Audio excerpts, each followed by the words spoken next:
In March, when I was in Gaza, I met a patient who was a physician. He had been working in the hospital when the Israeli military initially bombarded the hospital. Then they entered the hospital, instructed all the patients and the staff to leave.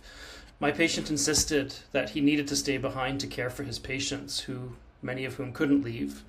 He was then told to strip naked at gunpoint, then held at gunpoint for hours and, in fact, for 2 entire days. He was only allowed to urinate and to defecate on the floor where he stood, beside a puddle of his own urine and feces, fearing for his life at gunpoint for 2 days. He wasn't allowed to access his medications, including his own insulin, to treat his diabetes. Eventually, the Israeli military instructed him to care for his patients, who remained there, some of them, but they didn't allow him to dress before they did this, and they laughed because all of his patients were children.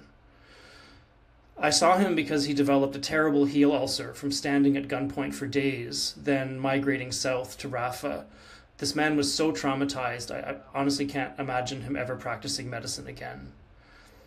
I am an eyewitness, Gaza. Israel is committing genocide, while our leaders remain impotent to act in any meaningful way.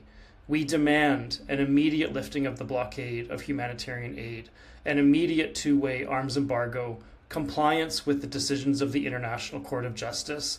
This must be immediate. The children of Gaza depend on it. Justin Trudeau, Melanie Joly, your inaction is complicity in genocide. In March, when I was in Gaza, I met a patient who was a